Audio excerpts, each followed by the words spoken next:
मेरा नाम माया है और जब मैंने सुना कि रॉयल फैमिली ने ये अनाउंस किया है कि प्रिंस एड्रियन हमारे शहर आ रहा है, वो भी बीवी ढूंढने, तो मुझे लगा कि इससे ज्यादा बेवकूफी वाली बात तो कोई हो ही नहीं सकती। लेकिन मेरी बेस्ट फ्रेंड ओलिविया, उसे लग रहा था ये उसका बिग ब्रेक है और वो चाहती थी इसमें मैं उसकी मदद करूँ, और इसीलिए मेरी जिंदगी एक रॉयल बूट कैंप में बदल गई। शुरू में मुझे इतना फर्क नहीं पड़ा। ओलिविया के प्लान्स थे बहुत ही अजीब लेकिन हार्मलेस भी थे। मतलब मुझे तो ऐसा ही लगा। अगर मुझे पता होता कि ये राजकुमार मेरी जिंदगी में कितनी उथल पुथल लाने वाला है तो मैं तो वहाँ से उल्टे पाँव भाग जाती। और इससे पहले कि मैं आपको कुछ और बताऊं, जल्दी से सब्सक्राइब कर लो क्योंकि ये एक रॉयल मैस है जिसकी बस ये शुरुआत है। मैं आपको बता दूं कि मैं कितने छोटे शहर में रहती हूँ जहाँ कभी भी कुछ भी नहीं होता।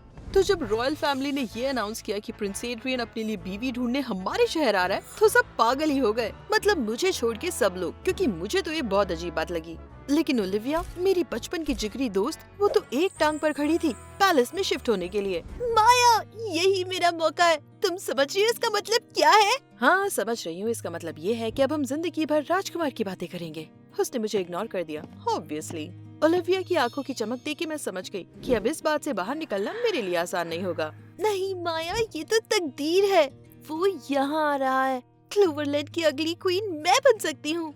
ठीक है, फिर जिंदगी भर टियारास और टी पार्टीज के लिए खुद को तैयार कर लो। और इस तरह मैं ऑपरेशन प्रिंसेस का एक हिस्सा बन गई। ओलिविया सब कुछ परफेक्ट चाहती थी, परफेक्ट दिखना चाहती थी और कर्टसी भी परफेक्ट चाहती थी। और पता नहीं क्यों उसे लगता था मैं उसकी सीक्रेट वेपन हूँ। तो जब तुम उससे पहली बार मिलोगी तो क्या बोलोगी?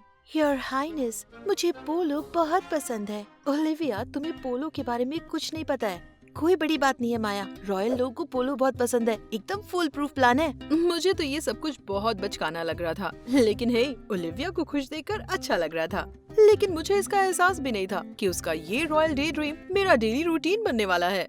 और जिस दिन प्रिंस एड्रियन शहर आया उस दिन तो लगा जैसे पूरा शहर काबू से बाहर हो गया है। सड़कों पर भीड़ थी, बच्चे छोटे छोटे झंडे लिए हुए थे और कसम से कुछ लोगों ने तो रॉयल थीम्ड परेड करने की भी कोशिश की। टाउन स्क्वायर में तो तहलका मचा हुआ था और सच कहूँ तो पहली बार ऐसा लगा जैसे यहाँ कुछ बड़ा हो रहा है।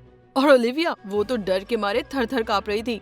उसने अपनी पूरी सुबह अपने कपड़े, अपने बाल और अपने कर्सी चेक करने में निकाल दिए और मैं तो बस वहाँ खड़ी हुई थी क्योंकि उसने मुझसे वादा लिया था कि मैं उसे अकेला बिल्कुल नहीं छोड़ूंगी। तो प्लान क्या है? तुम्हारी कातिल मुस्कान, कि उसे देख के वो तुम्हें वही प्रपोज कर दे? मजाक मत करो माया, ये सीरियस बात है। और आखिरकार जब प्रिंस आया तो मुझे कहना पड़ेगा कि जो मैंने सोचा था प्रिंस वैसा नहीं था। मतलब मैंने पिक्चर्स देखे थे और आर्टिकल्स भी पढ़े थे। टॉल, हाँ, सजीला बेशक, लेकिन वो बिल्कुल भी अकड़ू या फॉर्मल नहीं था। मतलब काफी नॉर्मल लग रहा था। बेबाक लेकिन मिलनसार, विनम्र लेकिन बनावटी नहीं। वो जैसे ही हमारे पास आया ओलिविया तो जम गई, एकदम बर्फ की तरह। मतलब क्या ये सांस भी ले रही है? मुझे तो शक हो रहा था। और जब फाइनली उसने मुंह खोला, हेलो योर हाइनेस, मुझे उसके दिमाग का शॉर्ट सर्किट दिखाई दे रहा था। ओलिविया दरअसल ये कहना चाहती है कि हमारे शहर में आपका स्वागत है। यहाँ ज्यादा कुछ तो नहीं है पर पाई बहुत अच्छा मिलता है। मैं याद रखूंगा। तुम्हें कौन सा पसंद है? दरअसल मुझे तो केक पसंद है। और फिर जब वो हंसा, मतलब जेन्युइनली हंसा, तब मुझे समझ आया कि शायद मैंने कुछ फनी कहा है। ओलिविया ने घबराकर जब मेरी तरफ देखा तो उसकी मदद के लिए मैंने भी हमारी बातों की जड़ियों को उसकी तरफ मोड़ दिया। लेकिन एड्रियन बस मुझसे ही बात करने में दिलचस्पी दिखा रहा था। लगता है तुम इन सब बातों से ज्यादा इम्प्रेस नहीं हो, है ना? ये कह सकते हो कि मेरे पास रॉयल फैन क्लब जैकेट नहीं है क्योंकि जैकेट्स में मेरी दिलचस्पी नहीं है। मेरी ये बात सुनकर वो हंस पड़ा। मतलब ये वो राजकुमारों वाली हंसी नहीं थी। और जब मैंने उसकी अति शिष्ट टिप्पणी पर आंखें घुमा ली तो उसे उस पर भी हंसी आ गई। मैंने सच में इस बारे में ज्यादा नहीं सोचा, मतलब पहले, लेकिन फिर वो मुझसे बात करने के बहाने खोजने लगा। तो माया, क्या पढ़ना पसंद करती हो? कुछ भी जिसमें शाही हुक्म न हो। वो फिर हंसा और बहुत तेज हंसा। और इसी सब के बीच ओलिविया मुझ पर अपनी गुस्से से लाल आंखों के तीर चला रही थी। और फिर उस रात उसने मुझे घेर लिया। ये तो होना ही था। उसे मुझसे बात करनी चाहिए थी माया। मैंने कुछ भी जानकर नहीं किया था ओलिविया, पर उसकी आंखें देख के मैं समझ गई थी कि उसे मुझ पर विश्वास नहीं था। वो सिर्फ नाराज नहीं थी, उसे बहुत बुरा लग गया था। और अचानक मुझे एहसास हुआ कि ये प्रिंसेस ऑपरेशन उसके लिए मजाक नहीं है, ये तो उसके लिए उसका भविष्य है। रॉयल गाला में वो सब था जिसका सपना ओलिविया ने देखा था और मेरे लिए ये बुरे सपने से कम नहीं था। चमकीले झूमर, मधुर संगीत बजाते लोग और इतने गाउन्स जितने मैंने सपने में भी नहीं देखे थे। ओलिविया एकदम परफेक्ट लग रही थी। उसने बहुत ही खूबसूरती से अपने बाल बनाए थे और उसकी ड्रेस में तो लग रहा था जैसे चांद सितारे चमक रहे हों। उसके इरादे एकदम मजबूत थे। जाओ ओलिविया, तुम ये कर सकती हो। और मुझे उस पर पूरा भरोसा था। और मैं बस वहीं पीछे खड़ी रही, एक अजीब सी ड्रिंक पीते हुए। और ओलिविया भीड़ को चीरते हुए निकल गई। उसका एक ही उद्देश्य था, लेकिन जैसे ही एड्रियन आया सब कुछ बदल गया। सब उसे पलट कर देख रहे थे, मैं भी। वो इधर उधर देख रहा था और मुझे यकीन था कि ओलिविया की चमकीली ड्रेस पर उसकी नजर जरूर जाएगी, लेकिन वो उसे अनदेखा करके निकल गया।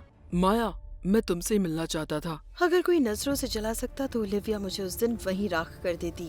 तुमने वादा किया था माया, तुम मेरी मदद करोगी, ना कि उसे चिढ़ाओगी। ओलिविया, ऐसा कुछ नहीं है। मैं उससे बात करने वाली थी, ये मेरा सपना था। वो गुस्से से लाल हुई जा रही थी और मुझे खुद पर शर्म आ रही थी।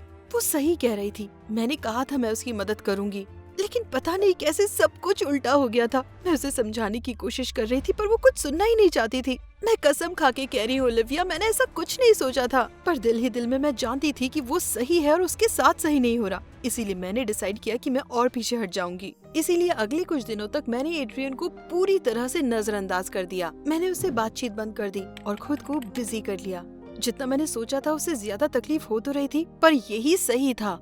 और फिर टाउन स्क्वायर में अनाउंसमेंट सुनने के लिए पूरा शहर इकट्ठा हो गया और सब दिल थाम कर इंतजार कर रहे थे। ओलिविया अपने दिल में उम्मीद की लौ जलाए आगे ही खड़ी थी और मैं पीछे खड़ी थी, जैसे मुझे इन सब से कोई मतलब ही नहीं। और तभी पूरे आत्मविश्वास के साथ एड्रियन स्टेज पर आया। मैंने अपना फैसला कर लिया है। मेरा दिल बैठा जा रहा था। मैं जानती थी वो ओलिविया को नहीं चुनेगा, वो तो उसकी तरफ देख भी नहीं रहा था। लेकिन इसके बाद जो हुआ वो तो मैंने सोचा भी नहीं था। जिसे मैंने अपनी फ्यूचर वाइफ के लिए चुना है वो आप में से कोई नहीं है। भीड़ हैरान रह गई और मेरी आंखें खुली की खुली रह गईं। और ओलिविया के एक्सप्रेशंस कुछ समझ नहीं आ रहे थे। मैं जिसे ढूंढ रहा था वो तो मुझे नहीं मिली, लेकिन मुझे कोई ऐसा मिला है जिसने मुझे याद दिलाया कि सच्चाई, ईमानदारी और दयालुता के क्या मायने होते हैं। मैं उसके साथ कुछ और वक्त बिताना चाहता हूँ। और फिर उसने सीधे मेरी तरफ देखा। Oh no! सबकी नजर अब सिर्फ मुझ पर थी। मेरे दिल की धड़कनें तेज होने लगी। ओलिविया, उसने कुछ नहीं कहा, लेकिन उसके चेहरे ने सब कुछ बता दिया। सच कहूँ तो मुझे कुछ समझ नहीं आ रहा था। एड्रियन की बातों ने मुझे हैरान किया था, लेकिन ओलिविया की चुप्पी मुझसे बर्दाश्त नहीं हो रही थी। अब किस मुंह से जाऊंगी उसके सामने? बाद में वो मुझे उस पहाड़ पर मिली जहाँ हम जाते थे जब जिंदगी थोड़ी भारी लगने लगती थी। वो वहाँ बैठे क्षितिज को ताक रही थी। अब वो चमकीले कपड़ों के बजाय स्वेटशर्ट में थी। वहाँ बैठते हुए मुझे थोड़ी हिचकिचाहट हो रही थी। मुझे माफ कर दो लिव। मुझे लगा अब वो मुझ पर चीखेगी, पर उसने तो बस एक लंबी गहरी सांस ली। मैं बस स्पेशल महसूस करना चाहती थी। तुम स्पेशल हो ओलिविया। इसे प्रूव करने के लिए तुम्हें किसी प्रिंस की जरूरत नहीं है। हम काफी देर तक वहाँ चुपचाप बैठे रहे और फिर फाइनली उसने कहा, वादा करो हमारे बीच अब कोई नहीं आएगा, फिर चाहे वो प्रिंस हो या कोई और। वादा, पक्का वादा।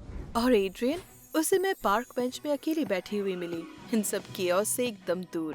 क्या मैं यहाँ बैठ सकता हूँ? यहाँ कोई भी बैठ सकता है योर हाइनेस। हम हंसे और कुछ देर के लिए बस वहाँ यूं ही चुपचाप बैठे रहे। मुझे माफ करना, मैंने सब गड़बड़ कर दी, पर मेरा इरादा ऐसा नहीं था। हाँ, थोड़ी गड़बड़ तो जरूर हुई है। मैं चाहता था कि कोई मुझे इस ताज के बिना भी कुछ समझे, और शायद वो तुम हो। तुम आराम से जवाब दे सकती हो और चाहो तो नहीं भी। फाइनली कुछ तो था जो मैं अब आराम से कर सकती थी। शायद ये कोई फेरी टेल नहीं है, लेकिन प्रिंस तो असली था और इंसान भी। वेल, तुम्हें मुझे केक तो खिलाना ही पड़ेगा। जरूर। तो हाँ, कोई रॉयल फेरी टेल तो नहीं है, अब तक तो नहीं, और मुझे इससे कोई फर्क भी नहीं पड़ता। लेकिन अगर आप जानना चाहते हैं आगे क्या हुआ तो आपको पता है क्या करना है। लाइक और सब्सक्राइब, क्योंकि ये कहानी अभी खत्म नहीं हुई।